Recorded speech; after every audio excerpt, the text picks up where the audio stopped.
मेरा नाम निपुण जोशी है और समय आ गया है ज्योतिष के एक बहुत ही महत्वपूर्ण विषय पे आप लोगों से बात करने का। तो देखिए दोस्तों, आज हम लोग जिस विषय में बात करने वाले हैं वो विषय होने वाला है भृगु बिंदु का। अब देखिए दोस्तों, इसको डेस्टिनी पॉइंट भी कहा जाता है। अब इस विषय पे वीडियो बनाने का आइडिया मुझे यहाँ से आया कि एवर सिंस मैंने आत्मकारका सोल सिग्निफिकेटर ग्रह की जो श्रृंखला अभी भी समाप्त करी है जेमिनी ज्योतिष के माध्यम से, मतलब अभी फिनिश तो नहीं करी है, उसका सिर्फ एक ही कारका आत्मकारका पे अपना जो डिस्कशन है समाप्त करा है। तो उसके बाद आप में से काफ़ी लोगों के कंसर्न्स क्वेरीज आनी मेरे को मेल्स में कमेंट्स में आनी स्टार्ट हो गई थी कि अगर हमें अपनी डेस्टिनी के बारे में जानना है तो why haven't you explained the concept of Bhrigu बिंदु। तो जिसकी वजह से दोस्तों मुझे लगा कि एक शॉर्ट में भृगु बिंदु के विषय पे भी मैं आप लोगों के साथ वीडियो बना के बात कर लेता हूँ। देखिए दोस्तों, आज इस वीडियो में मैं सिर्फ आप लोगों को इसका एक परिचय या इंट्रोडक्शन ही देने वाला हूँ और आने वाली वीडियोज़ में मैं ज़रूर कोशिश करूँगा कि जो लाइफ के रियल लाइफ जो एग्जाम्पल्स हैं उनके माध्यम से भी इसका जो महत्व है वो मैं आप लोगों को समझाने की कोशिश करूं। तो देखिए दोस्तों, भृगु बिंदु से हमें क्या पता चलता है। पहली चीज़ जो आप लोगों को क्लियर होगी या आप लोगों को पता होनी चाहिए वो ये है कि अगर आपको भृगु बिंदु के विषय को समझना है तो इसमें दो एंटिटीज़ इन्वॉल्व हैं। पहले तो चंद्र इन्वॉल्व है और दूसरा आपका राहु इन्वॉल्व है।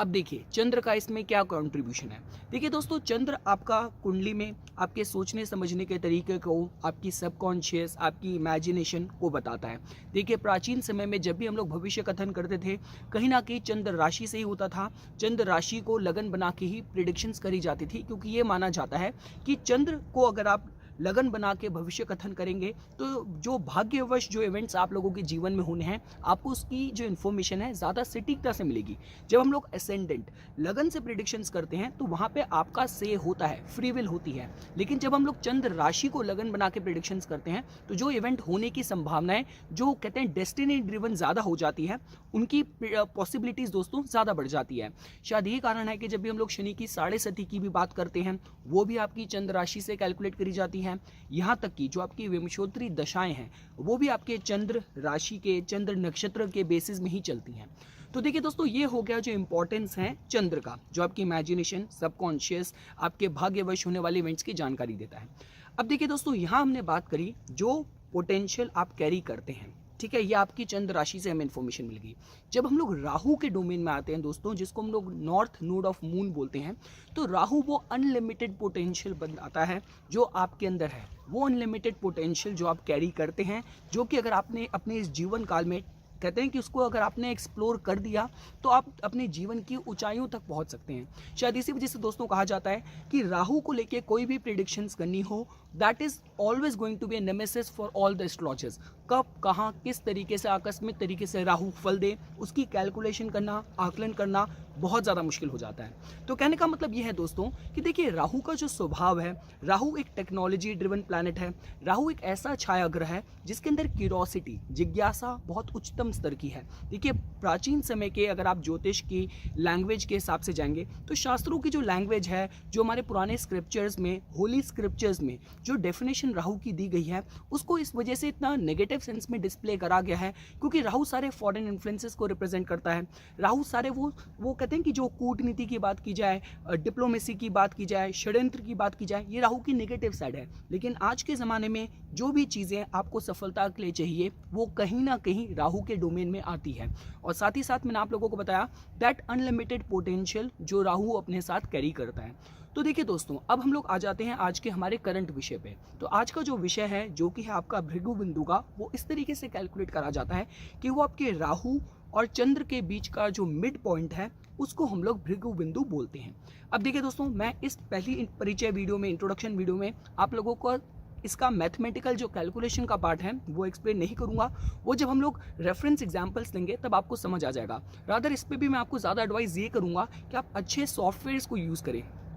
जैसे फॉर एग्जांपल जगन्नाथ होरा सॉफ्टवेयर है, तो जगन्नाथ होरा सॉफ्टवेयर में अगर आप अपनी डिटेल्स की इन करेंगे तो उसमें आपको एग्जैक्ट पता चल जाएगा कि आपका भृगु बिंदु आपकी कुंडली में किस राशि या किस भाव में वो भृगु बिंदु आ रहा है, तो जिससे आप बहुत सटीकता से उसको पता कर सकते हैं, बजाय कि अगर आप उसको मैन्युअली कैलकुलेट करने की कोशिश करें। क्योंकि जैसे कि मैंने आपको बताया दोस्तों, ये राहु और चंद्र के बीच का मिड पॉइंट होता है। अब राहु का जो मोशन होता है दोस्तों वो आपका वक्री होता है, रेट्रो होता है, और इसमें भी काफ़ी एस्ट्रोलॉजर्स का मत ये है कि आपको जो भृगु पॉइंट जो कि आपको कैलकुलेट करना है, भृगु बिंदु, आपको चंद्र से राहु नहीं, राहु से चंद्र के बीच कैलकुलेट करना है, उनके बीच का मिड पॉइंट निकालना है। तो मेरी ज़्यादा रिकमेंडेशन आपको यही होगी कि अगर आप किसी अच्छे सॉफ्टवेयर को यूज़ करेंगे तो आप बहुत सटीकता से उसको दोस्तों पता कर सकते हैं। तो अब दोस्तों हम लोग जानने की कोशिश करते हैं कि भृगु बिंदु का महत्व क्या है। तो दोस्तों आप लोगों को अभी तक समझ आ गया होगा कि भृगु बिंदु इस बारे में जानकारी देता है कि आपका जन्म हुआ है किन ड्यूटीज को फुलफिल करने के लिए हुआ है, उसमें क्या कुछ पास्ट लाइफ की भी आउटस्टैंडिंग ड्यूटीज डेट्स हैं जो आपको इस जन्म में पूरी करनी है। क्योंकि देखिए दोस्तों, अध्यात्म का नेक्टर क्या है, इसमें यही माना जाता है कि a soul takes birth to learn the lesson in this lifetime. देखिए, अगर आपको एक आम इंसान और एक एनलाइटेंड या अवेकेंड इंसान के जीवन में अंतर समझना है, तो आम इंसान आपके जैसे मेरे जैसे हम लोग जीवन के लिए जीते हैं, जीवन की सुख सुविधा के लिए जीते हैं। लेकिन जब आप किसी एनलाइटेंड साधु संतों की बात करते हैं तो जीवन काहे के लिए मिला है वो लोग इसके लिए जीते हैं। देखिए दोस्तों, जब मैंने आप लोगों को पिछली वीडियो में जब ऐसा ही आत्मकारका की श्रृंखला में हम लोगों का डिस्कशन चल रहा था, जब मैंने ह्यूमन बॉडी को भी एस्ट्रल कॉजल लेवल में बताया था, तो अंग्रेजी के काफी इस्तेमाल की वजह से आप में से काफी लोगों ने कमेंट सेक्शन में मुझे हिंदी में बात करने के लिए कहा था। तो उसकी इंटरप्रिटेशन में आपको इस तरीके से भी देख सकता हूं कि जो कहते हैं इंसानी देह होती है, आप उसको 3 स्तर पे समझ सकते हैं। एक दोस्तों स्थूल हो गया, एक सूक्ष्म हो गया, एक कारण हो गया। तो कारण दोस्तों ईश्वर है, और दोस्तों देखिए जो आपका सूक्ष्म है, जो आपके आसपास की दुनिया है, जो ब्रह्मांड आपने अपने सामने क्रिएटेड कर रखा है, जिसमें आपके माता पिता, दोस्त, शत्रु, आपका करियर, आपकी नौकरी, जिस शहर में आप रहते हैं वो आता है। और दोस्तों अगर आप लोगों को एकदम ही स्थूल लेवल में समझना हो तो उसमें जो आपकी देह है। तो कहने का मतलब ये है दोस्तों, अगर आपको इस लेवल पे बिल्कुल कोर लेवल पे अपने लाइफ के पर्पस के बारे में समझना हो, और जैसा कि मैंने आप लोगों को बताया कि भृगु बिंदु एक मिड पॉइंट होता है चंद्र और राहु के बीच में। तो चंद्र जहां पे अभी आप एग्जिस्ट कर रहे हैं, आपकी कॉन्शियस एग्जिस्ट कर रही है। राहु जो अनलिमिटेड पोटेंशियल रिप्रेजेंट करता है, जिसके पास एक चाबी है आपकी आउटस्टैंडिंग ड्यूज डेट्स को पे बैक करने का, साथ साथ आपको एक कंप्लीट पोटेंशियल प्राप्त कराने का दोस्तों। तो उन दोनों के बीच में जो बिंदु है ये भृगु बिंदु है। देखिए दोस्तों, जब भी आप लोग मैं जब आप लोगों को रियल लाइफ केस स्टडीज के तौर पे भृगु बिंदु का रेफरेंस समझाने की कोशिश करूंगा तो आप लोगों को समझ आ जाएगा। देखिए कितने हमारे मतलब दुनिया में ऐसे केसेस हुए हैं। आप मोहम्मद अली का केस लीजिए, आप मदर टेरेसा का केस लीजिए, आप महात्मा गांधी की बात कीजिए, आप एपीजे अब्दुल कलाम की बात कीजिए, आप मार्टिन लूथर किंग की बात कीजिए। इन सब की लाइफ का एक पिवटल, एक सेंट्रल, एक पॉइंट था महात्मा गांधी का भारत को आजाद दिलाने के लिए जो उनका योगदान था, जो कंट्रीब्यूशन था। और यहां तक कि दोस्तों देखिए, आप लोगों ने ऐसे भी बहुत केसेस देखे होंगे जहां पे आप लोगों को पता चलेगा कि एक इंसान ने अपना पूरा जीवन समर्पित कर दिया। कहीं कुछ दंगा हुआ था, उस दंगा पीड़ितों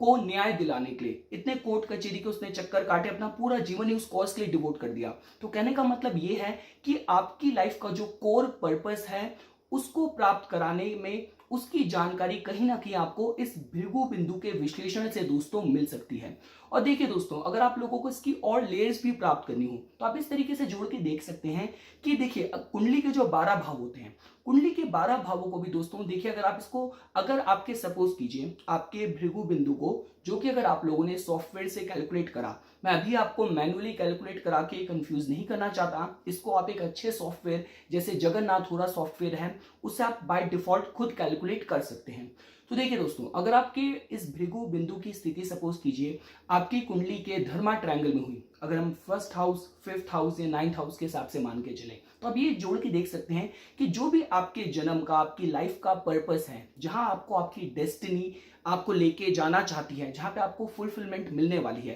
क्योंकि देखिए दोस्तों, ये बहुत ही आध्यात्मिक और बहुत ही कोर टॉपिक्स हैं जिस पे अभी हम लोग बात कर रहे हैं। देखिए, अगर मैं आप लोगों को दोबारा से स्पिरिचुअलिटी के माध्यम से, हमारे स्क्रिप्चर्स के माध्यम से, होली टेक्स्ट के माध्यम से भी आपको रेफरेंस एग्जाम्पल देने की बात करूं तो देखिए दोस्तों, जब कहते हैं कि जब भगवान श्री राम के सामने पहली बार विभीषण आए थे तो विभीषण तो रोने लगे थे कि भाई मेरा तो जो जन्म ही हुआ था वो राक्षस कुल में हुआ था। लेकिन उसके बाद भी जो भगवान श्री राम ने एक ही बार कहा, एक ही बात कही उनको आश्वासन देने के लिए कि जब कोई ईश्वर के सामने मेरी तरफ आगे बढ़ता है, मैं उसके कितने जन्मों के जो पाप हैं वो सब नष्ट कर देता हूं। तो मेरे कहने का मतलब ये है कि जब आप ईश्वर की तरफ अपना 100% डिवोशन समर्पण करके, देखिए अगर आपको प्रारब्ध के, भाग्य के, किस्मत के उसके ताले से अगर आपको छूटना है, उसके ताले अगर आपको खोलने हैं, तो कहीं ना कहीं ईश्वर का समर्पण होना चाहिए, ईश्वर की तरफ समर्पण होना चाहिए, साथ साथ आपकी दिशा सही होनी चाहिए।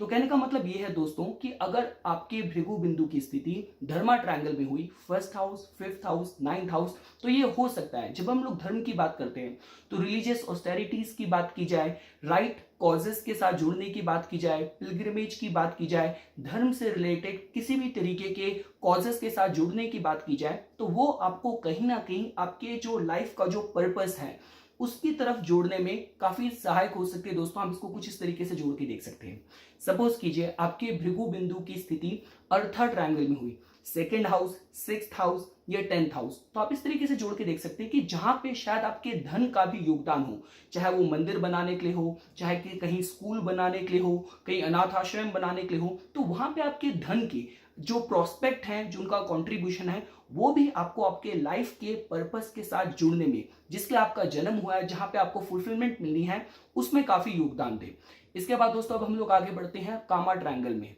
अब देखिए जब हम लोग बात करते हैं कामा ट्रायंगल की, जिसमें आपका third house, seventh house, 11th house आएगा, तो देखिए कामा हाउसेस को आप पूरी तरीके से सिर्फ डिजायर्स और इच्छाओं के साथ जोड़ के नहीं देख सकते। देखिए जब भी हम लोग वायु तत्व के भावों की बात करते हैं, वहां पे लर्निंग का क्वोशंट भी आता है। वहां पे साथ साथ देखिए जब हम लोग कहते हैं कि सोसाइटी के साथ जुड़ने की बात की जाए, जब रिसोर्सफुलनेस की बात की जाए, तीसरा भाव आपके भाई बहनों का होता है, सप्तम भाव आपके डीप कमिटेड रिलेशनशिप का होता है, जन सैलाब का होता है, एकादश भाव आपके मित्रों का होता है, आपके बड़े भाइयों का होता है। तो कहने का मतलब ये है कि या तो आप इसका एक पर्सपेक्टिव ये देख सकते हैं कि जहां पे आप अपनी इच्छाओं को पूरा रिस्ट्रेंट कर दें, उनका जो इस्तेमाल है सही अपने कॉज के लिए, अपने लाइफ के पर्पस से जुड़ने के लिए करें, या फिर दोस्तों आप अपने रिसोर्सेस को यूज करके, मटेरियलाइज करके उसको सही दिशा में अपने लाइफ पर्पस की तरफ लेके जाने में यूज करें, या उनका कंट्रीब्यूशन हो। अगर आपकी भृगु बिंदु की स्थिति थर्ड हाउस में, 7th हाउस में, 11th हाउस में है, तो आप इसको दोस्तों कुछ इस तरीके से जोड़ के देख सकते हैं।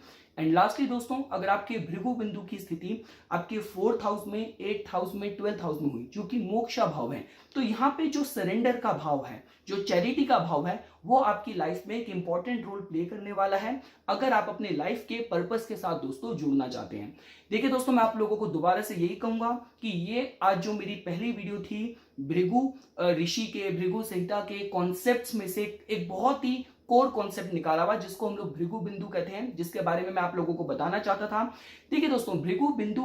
के अराउंड जब इस पॉइंट से जब ग्रह ट्रांजिट करके निकलते हैं, काफी लोगों का कहना है कि उसके साथ काफी मेजर इवेंट्स भी एसोसिएट करके देखे जाते हैं। तो मेरे कहने का मतलब ये है कि सपोज कीजिए फॉर एग्जांपल अगर किसी का मेष लगन है और उसका जो भृगु बिंदु है वो थर्ड हाउस में आपका मिथुन राशि में अगर सपोज कीजिए 25 डिग्री पे है, तो अब काफी लोगों का ये भी मत है कि जब वहां से शुभ ग्रह जब गोचर करते हैं तब कुछ इंपॉर्टेंट इवेंट ट्रिगर हो सकते हैं। तो देखिए मैं तो इस पे ये कहूंगा, चंद्र का गोचर तो देखिए it will happen very often.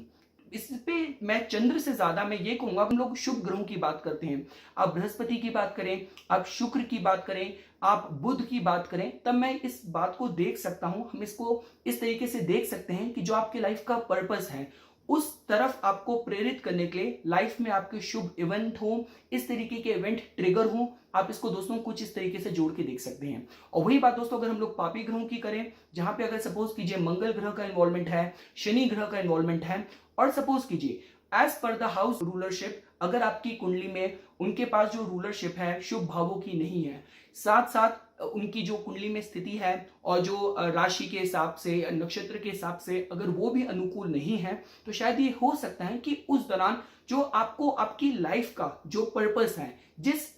पथ पे आपको होना चाहिए, उससे आपको डेविएट करने वाले इवेंट हो। आप दोस्तों इसको कुछ इस तरीके से भी जोड़ के देख सकते हैं। मैं दोबारा से कहूंगा दोस्तों ये एक इंट्रोडक्शन वीडियो थी आने वाली वीडियोस में मैं जो सेलिब्रिटी केसेस की बात की जाए, बीट इंदिरा गांधी, पॉलिटिशियन की बात की जाए, बिजनेसमैन जेफ बेजोस की बात की जाए, एपीजे अब्दुल कलाम की बात की जाए, महात्मा गांधी की बात की जाए, मैं जरूर एक रेफरेंस एग्जांपल लेके उनके जीवन का जो एक पर्पस उन्होंने फुलफिल करा और उस पर्पस को हम किस तरीके से pivotal point, central point, Bhrigu बिंदु के साथ जोड़ के देख सकते हैं, मैं जरूर आप लोगों को एक्सप्लेन करने की कोशिश करूंगा। तो इसी तरीके की वीडियोस की समय समय पे अपडेट प्राप्त करने के लिए कृपया करके मेरा यूट्यूब चैनल सब्सक्राइब कीजिए और मेरा फेसबुक पेज लाइक कीजिए।